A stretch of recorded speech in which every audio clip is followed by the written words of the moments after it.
રેલમ વાવાઝોડું ટકરાયું, આંબાલાલ પટેલની આગાહી, 1 જૂનથી થશે આ મોટા ફેરફાર, એક સાથે 2000ના 2 હપ્તા જાહેર, ખેડૂતોને મફત વીજળી.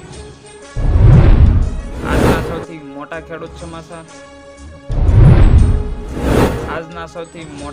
સમાચાર. તબેલો બનાવવા મળશે લોન, ખેડૂતોને તાડપત્રી ખરીદવા સહાય, ICC T20 વર્લ્ડ કપ 2024. તો મિત્રો આ બધા સમાચારની આપણે વિગતે માહિતી મેળવી તે પહેલાં જે મિત્રો આપણી ચેનલ ઉપર નવા છે તે મિત્રો ફટાફટ આપણી ચેનલને લાઇક અને સબસ્ક્રાઇબ કરી લેવું અને બાજુમાં આપેલા બેલ આઇકનને પર પ્રેસ કરી લેવું, જેથી રોજે રોજના અપડેટ તમારા સુધી પહોંચી શકે. રેલમ વાવાઝોડું ક્યાં ટકરાયું છે? પશ્ચિમ બંગાળના કાંઠે રેલમ વાવાઝોડું ટકરાયું છે. રેલમ વાવાઝોડાને કારણે બંગાળથી ઓડિશા સુધી અસર જોવા મળી છે. પશ્ચિમ બંગાળના અનેક વિસ્તારમાં ભારે વરસાદ વરસી રહ્યો છે. તોફાની પવન અને ભારે ચોમેર વરસાદ વરસી રહ્યો છે. એટલું જ નહીં, 120થી 135 કિમી પ્રતિ કલાકની ઝડપે પવન પણ ફૂંકાઈ રહ્યો છે. વાવાઝોડાને કારણે અનેક જગ્યાઓએ પતરા વૃક્ષો ધરાશયી થઈ ગયા છે. પશ્ચિમ બંગાળ, ઓડિશામાં હજુ પણ અતિશય ભારે વરસાદની આગાહી કરવામાં આવી છે, જ્યારે આસામ, મેઘાલયમાં પણ અતિ ભારે વરસાદની આગાહી રહેશે. વાવાઝોડાના કારણે કોલકાતામાં અનેક જગ્યાએ વીજળી ઠપ થઈ ગઈ છે. કોલકાતામાં ભારે પવન અને વરસાદ વરસી રહ્યો છે.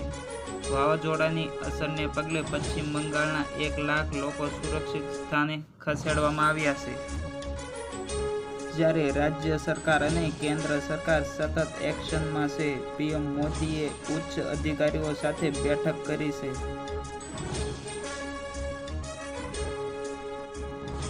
આંબાલાલ પટેલની વરસાદની આગાહી.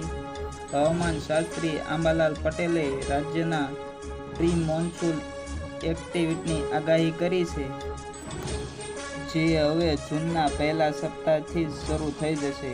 આંબાલાલ પટેલે કહ્યું છે કે જૂનના પહેલા સપ્તાહમાં દક્ષિણ ગુજરાતમાં વલસાડ, ડાંગ સહિત અનેક વિસ્તારમાં પ્રી મોન્સૂન એક્ટિવ થઈ જશે અને વરસાદ થઈ શકશે. મધ્ય ગુજરાતના ભાગોની વાત કરીએ તો જેમાં મધ્ય ગુજરાતમાં પણ વરસાદ થઈ શકે છે, જેમાં આણંદ, વડોદરા, નડિયાદ સહિતના અનેક વિસ્તારમાં વરસાદ આવી શકે છે. તેમજ ધંધુકા, ભાવનગર તથા દક્ષિણ સૌરાષ્ટ્રના ભાગોમાં પણ વરસાદ આવી શકે છે. અમદાવાદ, ગાંધીનગરમાં પણ પ્રી મોન્સૂન એક્ટિવિટીની અસર જોવા મળી શકે છે. 1 જૂનથી થશે આ મોટા ફેરફારો. દેશમાં દર મહિને 1 તારીખે ઘણા મોટા ફેરફારો થાય છે. હવે મે મહિનો પૂરો થવામાં આવ્યો છે. હવેના દિવસોમાં જૂન મહિનો શરૂ થશે.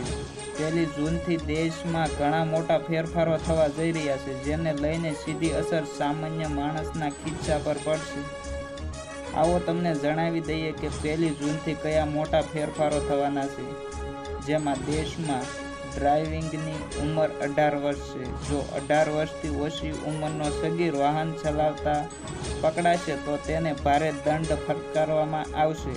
જો કોઈ સગીર વાહન ચલાવતો જોવા મળે છે તો તેને 25,000 રૂપિયા સુધીનો દંડ ભરવો પડશે.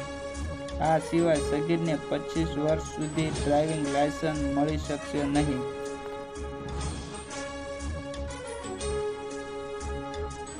એક સાથે 2000ના 2 હપ્તા જાહેર, જેનું મુખ્ય કારણ KYC વેરિફિકેશન અને જમીન સંબંધિત તમામ દસ્તાવેજો છે. આ સ્થિતિમાં તમે કૃષિ કેન્દ્ર પાસેથી મદદ મેળવી શકો છો અને બધી ભૂલો સુધારી લો છો. તો તમારા ખાતામાં એક સાથે 2 હપ્તા એટલે કે 16મો અને 17મો હપ્તો એક સાથે જમા કરવામાં આવશે. તેમ છતાં તમારા ખાતામાં આ બંને સ્થિતિમાં જો અંબાલાલે હપ્તો જમા કરી ન થાય તો વાવાઝોડાની તમે આગાહી. હેલ્પલાઇન નંબર પર હવામાન નિષ્ણાત અંબાલાલ પટેલે ગુજરાતમાં વાવાઝોડું ત્રાટકવાની આગાહી કરી છે. તેમણે કહ્યું છે કે મે મહિનાના અંતમાં ચક્રવાત ઊભું થશે, જે પશ્ચિમ બંગાળમાં 26 મેના રોજ ભારે અસર પહોંચાડશે. ચક્રવાતના કારણે 100 થી 120 કિમીની ઝડપે પવન ફૂંકાશે. આ ચક્રવાત જો ઓમાન તરફથી ફંટાય તો તે ગુજરાતના સૌરાષ્ટ્ર અને પશ્ચિમી ભાગોને તે કરતા પર ભારે નુકસાન પહોંચાડશે. ચક્રવાતને કારણે ભારે વરસાદ અને વીજકરંટની શક્યતાઓ પણ થશે. જ્યારે 8 જૂન બાદ અરબ સાગરમાં અસર જોવા મળશે. આ યોજના 2019માં શરૂ કરવામાં આવી હતી. આ યોજના હેઠળ ગ્રામીણ વિકાસમાં સોલાર પાવર પ્લાન્ટ સ્થાપવામાં આવે છે. સોલાર પ્લાન્ટની મદદથી ખેડૂતો 24 કલાક મફત વીજળીનો લાભ લઈ શકે છે. આ યોજનાનો મુખ્ય ઉદ્દેશ્ય છે વર્ષ 2022 સુધીમાં 30,800 મેગાવોલ્ટની વધારાની સૌર ક્ષમતા હાંસલ કરવાનો ઉદ્દેશ્ય છે.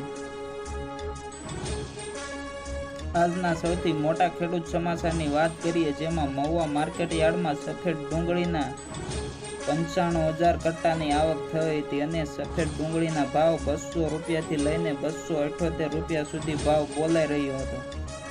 માર્કેટિંગ યાર્ડમાં આજે લાલ ડુંગળીની ગુણી 8,338 ગુણની આવક નોંધાઈ હતી, જેમાં પ્રતિ એક મણનો ભાવ નીચો ભાવ છે જે 121 રૂપિયા છે અને ઊંચામાં ઊંચો ભાવ છે 286 રૂપિયા ભાવ નોંધાયો હતો.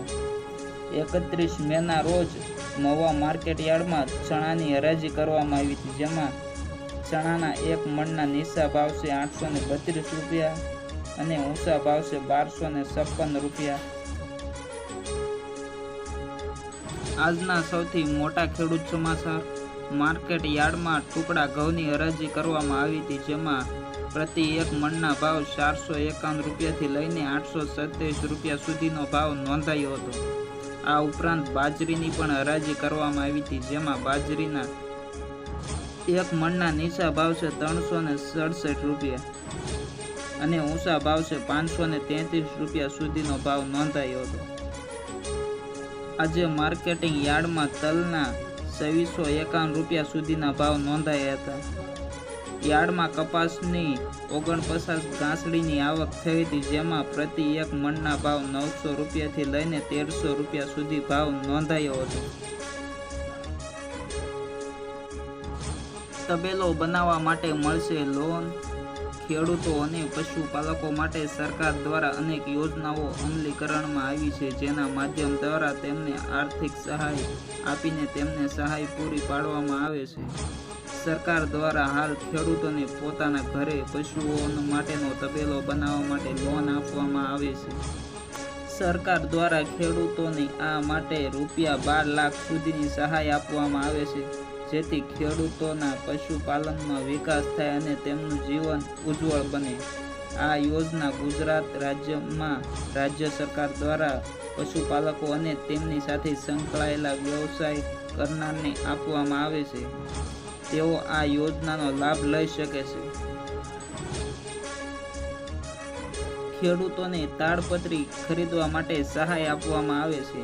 હાલમાં આઈ ખેડૂત પોર્ટલ પર ખેતીવાડીની યોજનામાં તાડપત્રી યોજના માટે ઓનલાઈન અરજીઓ માટેના ફોર્મ ભરવાના ચાલુ થઈ ગયા છે.